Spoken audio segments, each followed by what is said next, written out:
The devil doesn't fear your age, he fears your ageless anointing. They say time waits for no one, but when it saw you, it paused.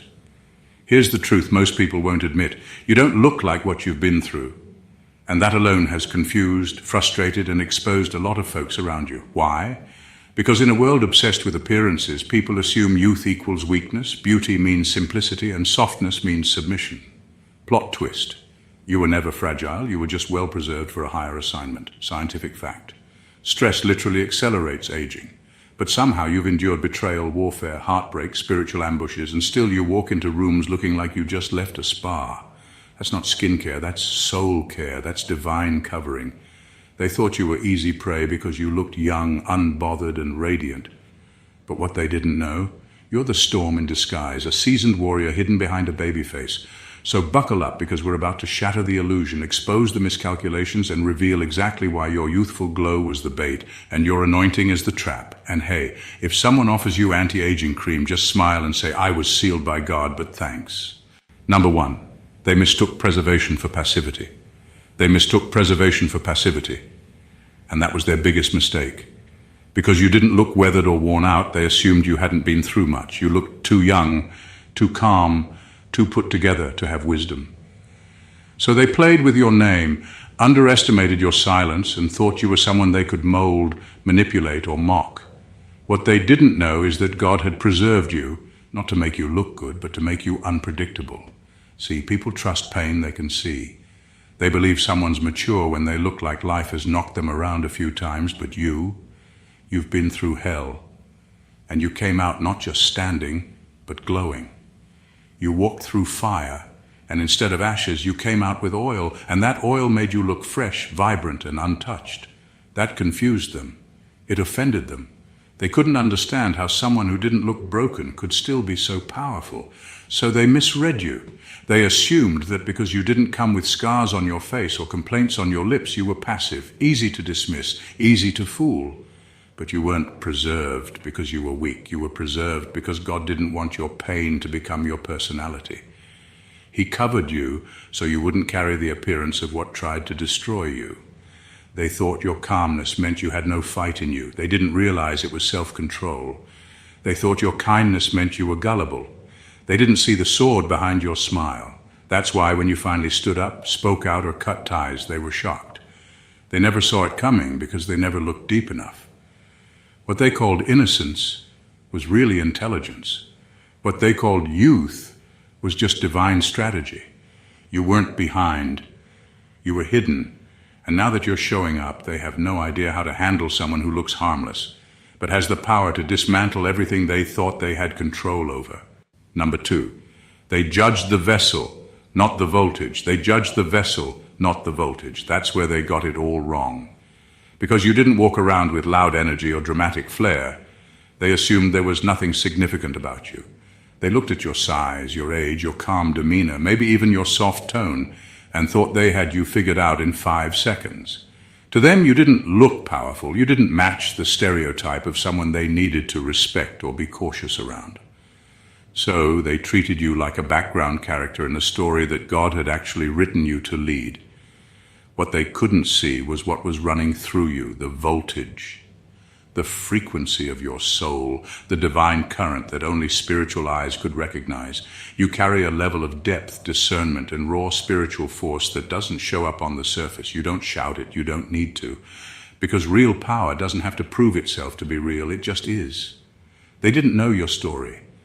They didn't know the private battles you fought without witnesses, the spiritual rooms you've walked through, or the level of self-mastery you had to develop just to function. So they assumed you were unqualified, weak, or insignificant.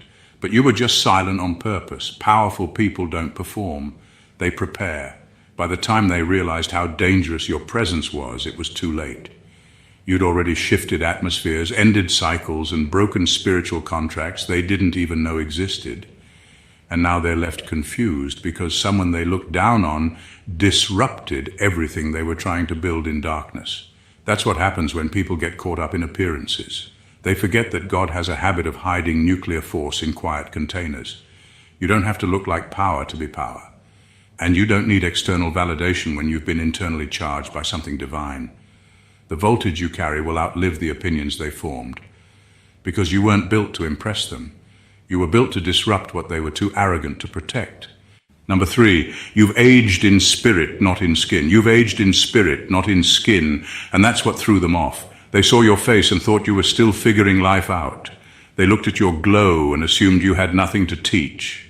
In their mind, your youthfulness meant inexperience, but what they didn't realize is that your soul has been through more in a decade than most people face in a lifetime. You've endured trials, betrayals, silence, pressure, spiritual warfare, emotional deaths, and you came out with wisdom that can't be learned from books or borrowed from mentors.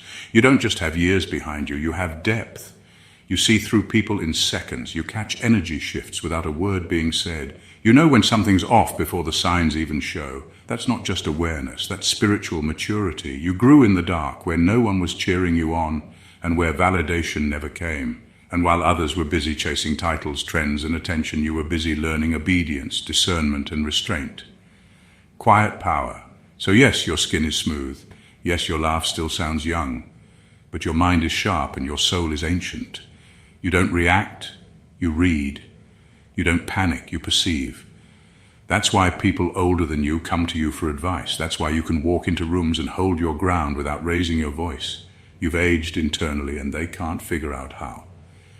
They treated you like a rookie because they couldn't see your mileage. They didn't know you've been spiritually fathered by fire and emotionally raised by storms. They didn't know you've sat with your own darkness long enough to make peace with it.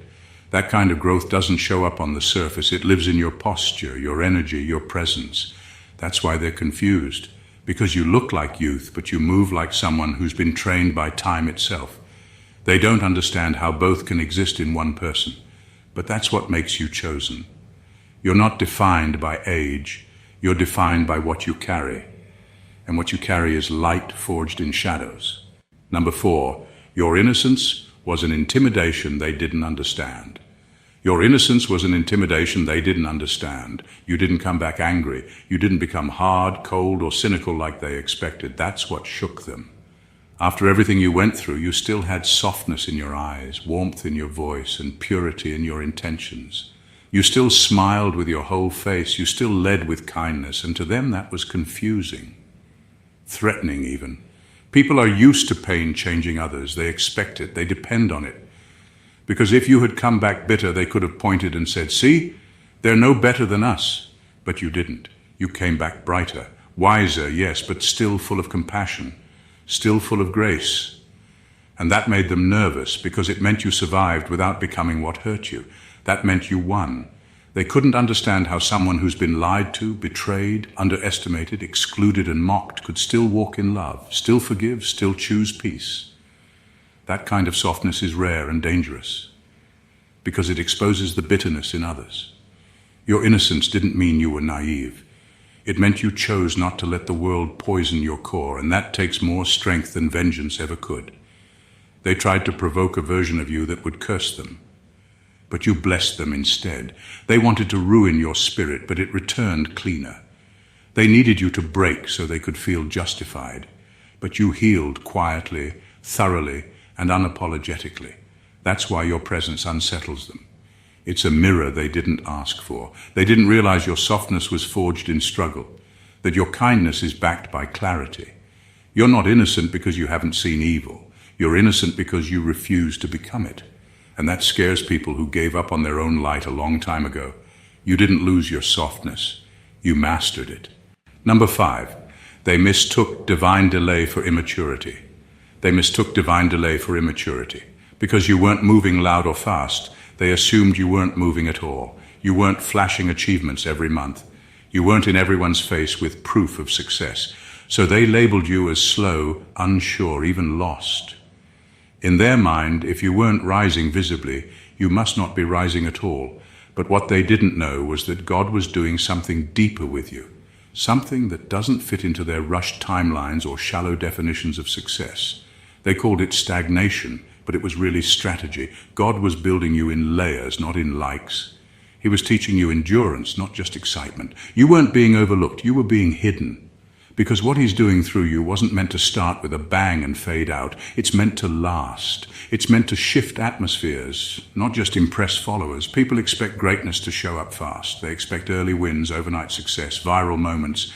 But divine assignments don't work like that. They take time. And the longer the delay, the stronger the foundation. You weren't being punished. You were being fortified, quietly, thoroughly, for what's coming.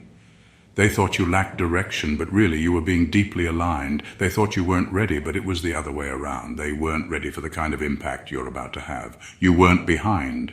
You were being prepared in private to carry something public with power. Now the very people who thought you were wasting time will be forced to watch as your name rises without noise, your steps align without effort, and your voice carries authority they never saw coming. Because you weren't late. You were being sharpened in silence. And by the time they realize it, you'll be walking in what they said would never happen, fully formed, deeply rooted, and too far ahead for them to catch up. Number 6, you carried the burden. So well, they assumed you had none. You carried the burden so well, they assumed you had none. You didn't collapse in front of people. You didn't broadcast your pain for sympathy. You didn't use your struggles as conversation starters. Instead, you kept moving, kept showing up, kept being there for others, even when you were the one bleeding internally. And because you didn't put your suffering on display, they decided you didn't have any. You wore your trauma with elegance. You knew how to cry in silence, heal in private, and recover without making a scene. Not because you were trying to be strong all the time, but because you knew not everyone watching was rooting for you. You didn't want pity, you wanted progress. So you kept your head up and your heart guarded. But the cost of that composure was being misunderstood. They thought your strength was ease. They mistook your emotional discipline for a life without depth. They didn't see the nights you couldn't sleep, the days you questioned your worth, or the moments you almost gave up. All they saw was someone who looked fine. What they don't realize is that you mastered the art of functioning in pain. You learned how to carry the weight and still walk gracefully.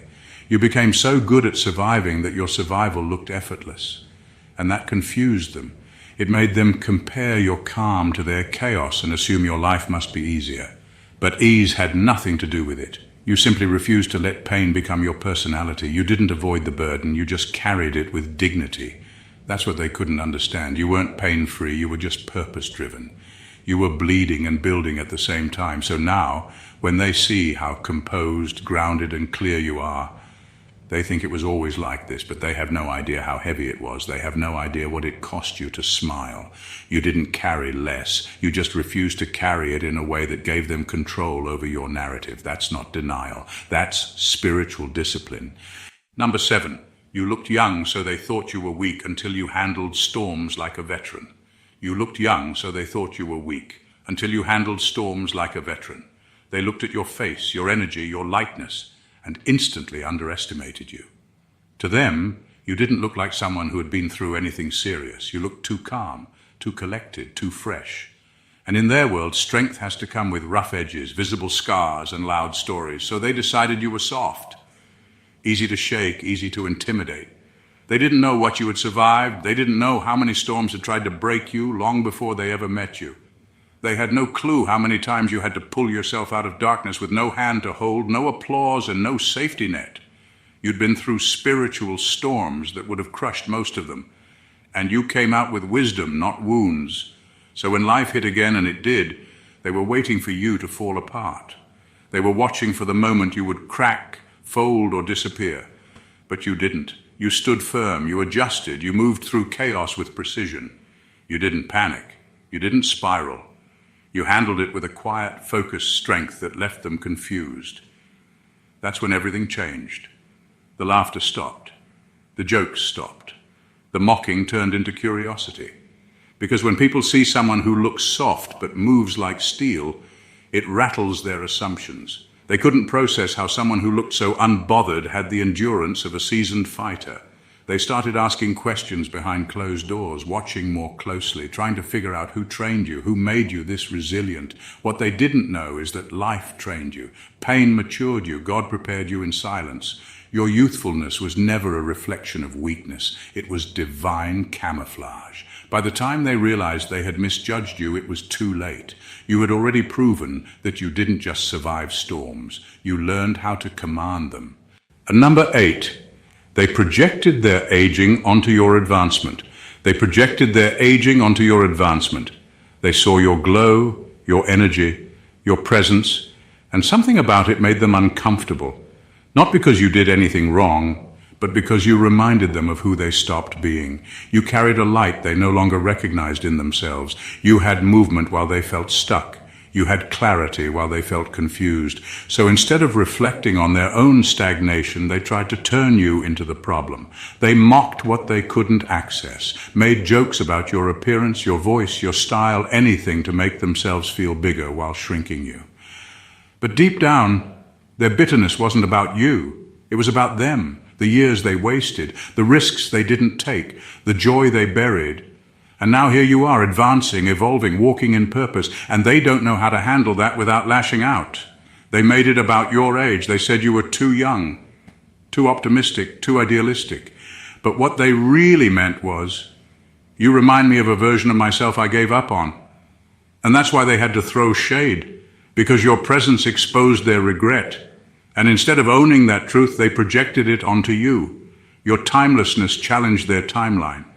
While they were racing against clocks, chasing deadlines, and fearing being too late, you were moving with divine rhythm. You weren't rushing, but you were rising. You weren't loud, but you were noticed.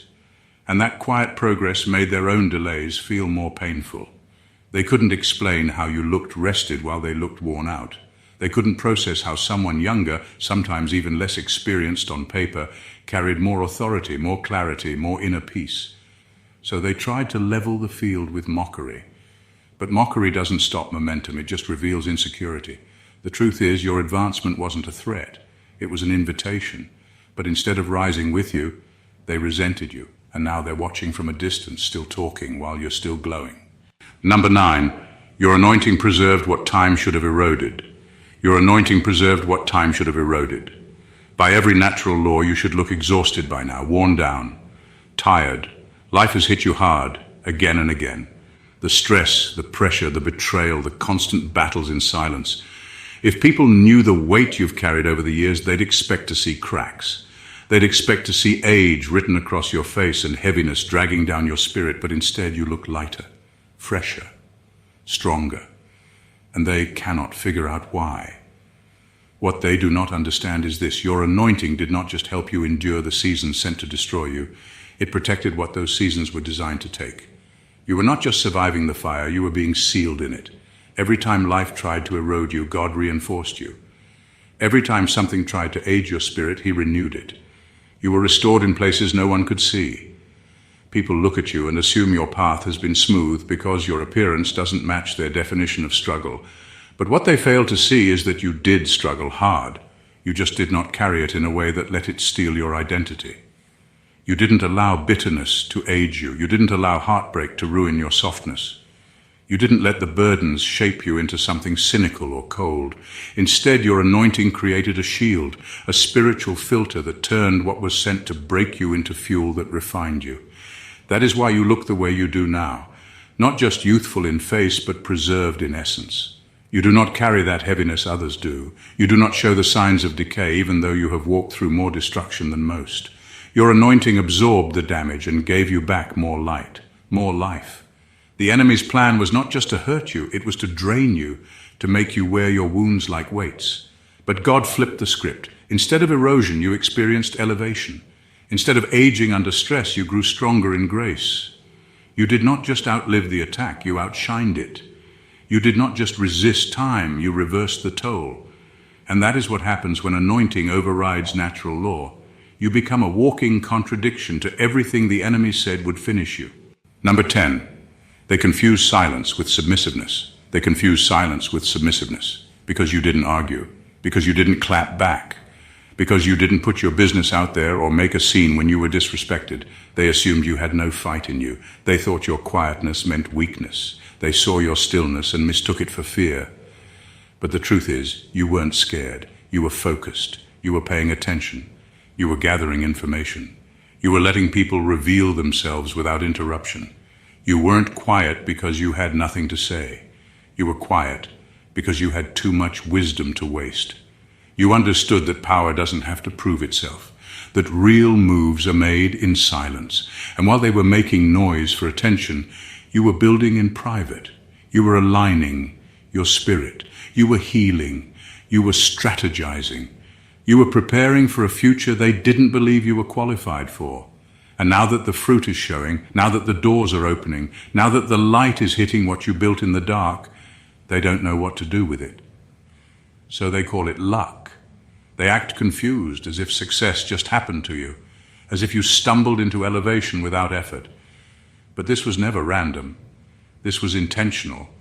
Every quiet step, every moment you chose not to react, every time you bit your tongue and kept your peace, it was all part of the plan. They didn't see the discipline it took to stay silent while being underestimated. They didn't see the nights you spent working while they were mocking. They didn't realize that you were never submissive. You were smarter. You chose your battles. You knew timing matters more than noise. And now that your strategy is unfolding, they're scrambling to rewrite your story. But you don't owe them an explanation. Your results speak louder than your reactions ever could. You stayed quiet, not because you were clueless, but because you knew exactly what you were doing. And now they're realizing, too late, that silence was not weakness. It was your most powerful weapon. Number 11, you were aging in authority while they were aging in appearance. You were aging in authority while they were aging in appearance. They kept watching your outer life, trying to measure your growth by what they could see. They were looking for outward signs, titles, material gains, a certain look of maturity. And when they did not see those things right away, they assumed you were not evolving. But you were not aging like them. You were not just counting years. You were gaining rank in the spirit, in wisdom, in clarity, in purpose. While they obsessed over birthdays and milestones and looking the part, you were being processed in ways they could not see. You were learning how to rule your emotions, how to command your environment, how to discern hidden motives, how to respond with wisdom instead of impulse. They were adding wrinkles. You were adding weight. The kind of weight that cannot be measured in physical terms, but in the impact you make when you speak, when you move, when you show up. They celebrated being older, but you were becoming deeper. They were aging in body. You were aging in spiritual stature. You were learning how to shift things with your presence alone. You were being trained in dimensions they did not even believe existed. And now that the evidence is starting to show, not in your appearance, but in your authority, they do not know how to process it because your face still looks young, your presence still feels light. But when you speak, there is weight behind your words. When you move, there is strategy in your steps. And people twice your age are now coming to you for insight, clarity, and alignment. That is not age. That is rank. That is what happens when your growth is not public, but divinely engineered. They aged in routine. You aged in revelation. They aged in cycles. You aged in callings. And now you are walking in realms that they assumed were reserved for someone older, someone louder, someone more experienced. But God marked you early, and instead of dressing the part, you became it. Quietly, completely, authentically, you are younger in face, but older in realm. And that is why they do not understand how someone who looks so fresh can carry such force. Number 12, you look like a dream because you fought nightmares in private. You look like a dream because you fought nightmares in private. They see your glow now. They see your peace, your beauty, your calm. And they assume life has always been kind to you, that you had it easy, that your appearance is the result of luxury, comfort, or vanity. But what they do not see is the spiritual war you had to fight behind closed doors, the nights you could not sleep, the inner battles that felt like they would break you, the pain that never showed on your face but lived in your soul. You did not get this glow from skincare routines or external rituals. It came from surviving things that most people would not have recovered from. While they were chasing likes, filters, and surface validation, you were in the trenches, facing generational trauma, internal demons, deep-rooted fear, and spiritual attacks that no one knew about. You were doing the unseen work, the painful work, the kind of healing that does not get applause because it happens in silence. You learned how to fight without telling everyone you were in a battle. You learned how to cry without showing it on your face the next day. You got up from breakdowns and walked into rooms with grace. Not because you were pretending, but because you were being rebuilt. And with every nightmare you overcame, something shifted in you. You did not just survive the darkness, you absorbed it, transmuted it, and came out radiant. That is why your presence feels different. Why people cannot stop staring. It is not about looks, it is about light. You carry the evidence of endurance, the kind that cannot be copied or faked, the kind that does not come from makeup or lighting, but from a deep spiritual transformation. They thought they were ahead because they looked the part, but now they see you and they do not understand how you passed them in silence, how you stayed hidden but now shine brighter. What they chased externally, you became internally, and the glow they admire now, that is what happens when God pulls someone through what should have destroyed them and leaves no visible scars. You do not just look like a dream, you are the result of surviving a nightmare with your spirit intact. Number 13. They didn't know God signed a preservation contract over your appearance. They did not know God signed a preservation contract over your appearance. What they mistook for luck or genetics was never random. It was spiritual. Your youthfulness was not just a physical trait, it was divinely assigned. God preserved your appearance on purpose for a reason that went far beyond looks. There is a covenant over your life that includes how you show up, how you carry light, how you remain untouched by the dirt thrown at you. While others were aging from stress, bitterness, and trying to prove themselves, you were being preserved by divine strategy. God knew they would judge you by what they could see. He knew they would try to calculate your value based on how old you looked, how mature you sounded, how seasoned you appeared. That is why He made sure you would never fit their formula. He allowed you to look like the least likely just so He could make you the most impactful. Because when they look at someone and underestimate them, they let their guard down. And that was the setup. You had to look young so they would overlook you, so they would dismiss your voice, so they would exclude you from rooms you were meant to own. And while they were busy underestimating you, God was busy anointing you. By the time they finally paid attention, you were already walking in something they could not block, copy, or control. The preservation was not about vanity. It was about divine recognition. When the moment came for your unveiling, your appearance would spark confusion. How could someone who looked so young carry this much power, this much authority, this much favor? That was the point. Your look was the disguise, your soul was the truth. You were not just kept young in face, you were kept light in spirit, so you could move freely without the heaviness others carry, so you could shine without effort, so you could rise without looking like a threat until the crown hit your head and they realized they had been watching royalty the entire time. The preservation is the proof you were marked, not to be admired, but to be revealed. Number 14, you were mistaken for a rookie. But you're a reincarnation of ancient royalty. You were mistaken for a rookie, but you're a reincarnation of ancient royalty. They looked at your current position and assumed that was the whole story. They saw someone who seemed new to the room, unfamiliar with the system, unconnected to the politics, and they labeled you as a beginner, someone who still needed to be taught, someone who had to earn their place from scratch. But they were wrong. What they didn't realize is that your soul came with memory, with depth, with authority that wasn't learned but remembered. You didn't just walk in with potential, you walked in with codes. Spiritual DNA that carries the essence of rulers, prophets, warriors, and priests. There are things you know that no one taught you. Wisdom that flows from you in ways that surprise even you. That's not coincidence, that's legacy. That's divine inheritance resurfacing through you. They thought you were inexperienced because they couldn't measure you by earthly standards. They didn't see the countless spiritual lifetimes of training encoded in your presence. You weren't just called, you were resent. You came through generations, through prayers, through battles won by those who passed the mantle on to you. So no, you're not new. You're just new to them. That's why you don't move like a rookie. That's why your intuition is sharp. Why your discernment is deep, why you command respect without raising your voice. It's not because you've mastered a system. It's because you've returned with something older than the system itself. You carry an ancient assignment cloaked in a modern vessel, and that throws people off. They expect wisdom to come wrapped in years. They expect royalty to come with crowns and titles. But you came quietly. unassuming, untitled, but unmistakable. And now the very people who once tried to school you are realizing they're sitting across from someone who already walked this path before they even recognized it existed.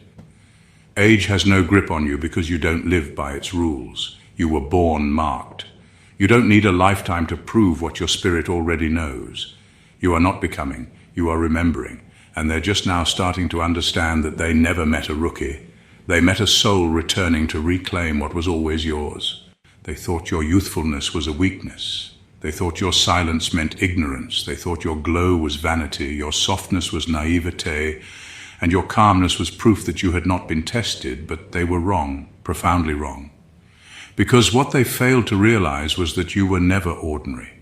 You were preserved, not passive, hidden, not behind, silent, not clueless. Your glow is not a cosmetic miracle, it's a spiritual one. It's the residue of battles you fought in secret, storms you survived without a witness, and trauma you transmuted into wisdom. While they were aging in appearance, you were aging in authority. While they were chasing noise, you were learning silence as a strategy. While they were mocking your lack of experience, you were walking with the memory of realms they've never even dreamed of. You weren't just living, you were remembering. You don't just look younger, you are lighter. Not because you skipped suffering, but because you mastered how not to carry it. You were underestimated because of how well you endured. Your preservation was part of God's plan, to expose the pride of those who judge by appearance and to prove that glory can rest in the most unexpected vessels. Now the tables are turning. Now they're seeing what they could not perceive before. Your face may say beginner, but your soul says authority. You didn't just defy their expectations, you dismantled them. So to every chosen one who has been misjudged, underestimated, and overlooked because you look too young, too soft, too fresh, let them watch. Let your life be the lesson they didn't know they were about to learn. Because your glow is not for their approval. It's the divine evidence that God's hand is still defying logic. If this message stirred something deep in your spirit, don't just scroll past. This was for you. Make sure to subscribe to the channel right now so you never miss another word that speaks directly to your calling. If it resonated like the video, it helps spread this truth to more chosen ones who feel unseen, underestimated, or misunderstood. Drop a comment below. Let us know what hit home for you, what you've endured, and how you're rising. This is not just a channel, it's a movement, and your voice matters here. And don't forget to share this with someone else who's been quietly carrying greatness, someone who needs the reminder that being preserved is not being passive, it's being prepared. Let's build this community of fire, favor, and fierce truth-tellers. Your glow isn't just personal, it's prophetic. Let them see it, let them know, let them witness, subscribe, like, comment, share. This isn't content, it's confirmation.